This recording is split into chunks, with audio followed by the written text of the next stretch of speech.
sessions.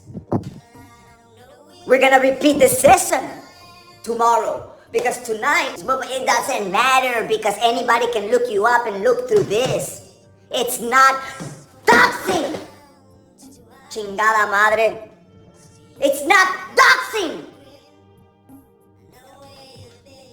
You made it public.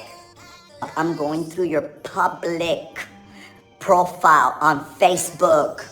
It is not a crime. It is not illegal. People go through my profile and I can't do anything about it. And if someone decides to take a screenshot of my public Facebook profile and post it on theirs, I can't do anything. I cannot accuse them of doxing.